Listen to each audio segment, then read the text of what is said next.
Hai, halo. Ketemu lagi bareng Tio Mahameru. Seperti biasa, Tio muncul berarti ada info terbaru yang bakal aku sampaikan buat kamu. Jadi kamu tetap pantengin terus YouTube ini sampai selesai. Oke, nih bocoran nih. Ada pencurian. Oke, terus juga ada penembakan.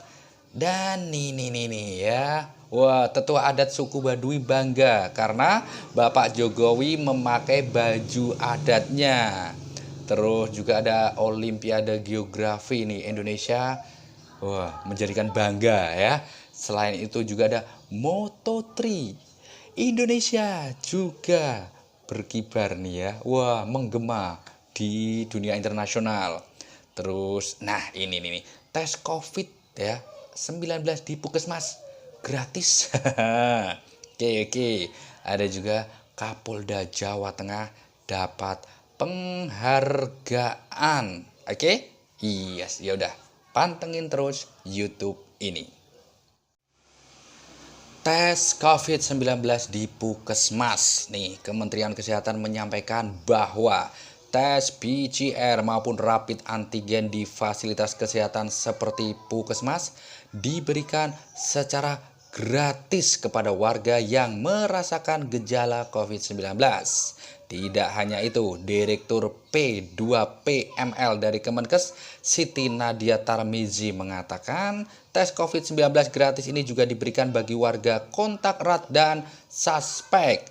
Meski demikian, Nadia menyampaikan tidak seluruh warga yang datang ke Puskesmas akan diperiksa menggunakan PCR, tapi bisa juga menggunakan rapid antigen untuk mempercepat pemeriksaan. Dengan ini, Nadia menyebut instruksi Presiden Jokowi untuk menurunkan harga tertinggi tes PCR menjadi Rp450 hingga Rp550.000 ditujukan untuk keperluan pribadi warga atau tes mandiri dan pelaku perjalanan. Oke nih, Moto3. Nama Indonesia menggema. Oke, nih pembalap Indonesia Andi Gilang kembali meraih poin saat tampil di Moto3 Austria 2021 yang berlangsung kemarin. Andi yang start di posisi ke-25 finish di nomor 15 dan berhak membawa pulang 1 poin. Sekaligus menjadi pembalap pertama asal Indonesia yang berhasil meraih poin dalam 3 balapan berturut-turut. Sebelumnya, Andi meraih poin di Moto3 Prancis dan Jerman masing-masing 1 poin. Dengan mengantongi 3 poin, Andi kini menempati peringkat ke-28 di klasemen pembalap Moto3 dan masih berpeluang menambah poin dari 7 sesi tersisa. Dan ini nama Indonesia juga nih ya. Olimpiade Geografi, 4 siswa Indonesia berhasil meraih 2 medali perak dan 2 perunggu dalam International Geography Olimpiade atau IGEO ke-17 yang digelar di Turki. Medali perak disumbangkan oleh Ruben Penola Setiawan, siswa SMAN 3 Yogyakarta, dan Gamada Adni, siswa SMAN 1 Pamekasan. Sedangkan medali perunggu diraih Pradipta Jati, murid SMAN 34 Jakarta, dan Jesenia Primadiani, murid SMAN 2 Tangerang Selatan. Adapun Olimpiade Geografi ini berlangsung sejak 10 Agustus lalu hingga hari ini dan dilakukan secara online di negara masing-masing lantaran pandemi corona.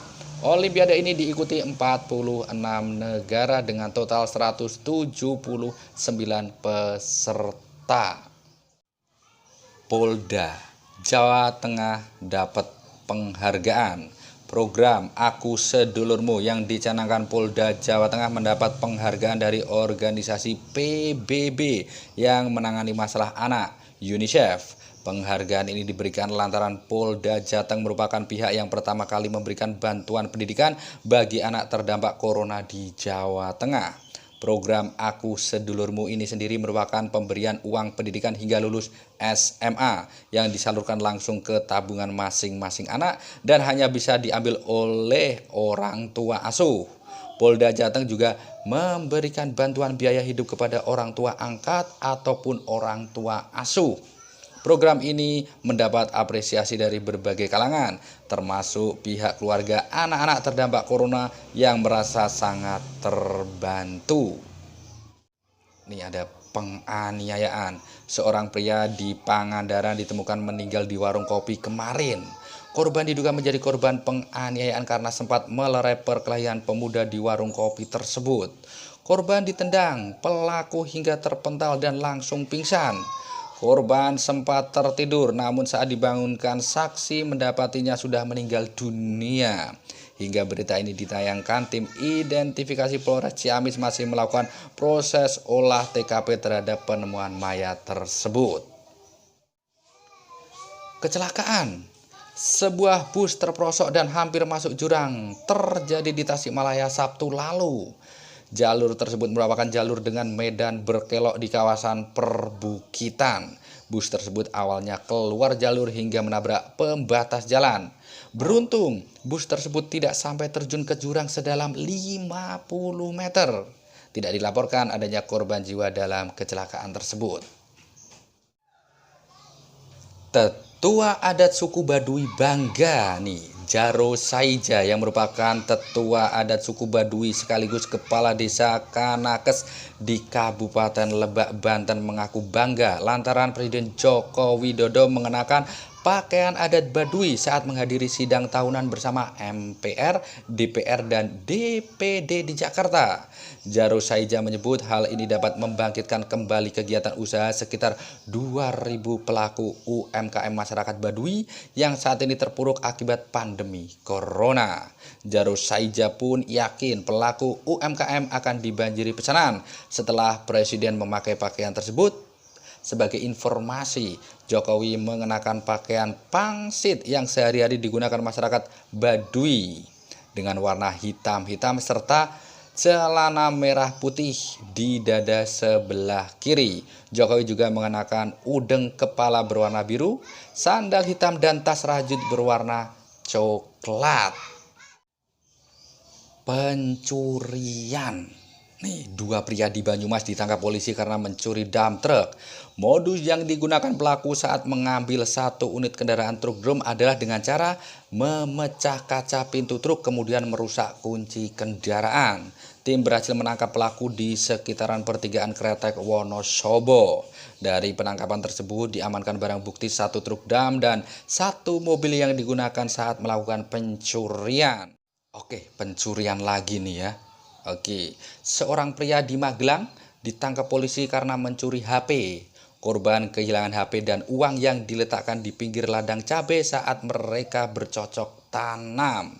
Pelaku juga meminta tebusan kepada korban apabila ingin HP-nya kembali. Dari hasil rekaman telepon pelaku, kerabat korban mengenali suara pelaku. Pelaku akhirnya berhasil diamankan dan terancam hukuman 5 tahun penjara. Penembakan.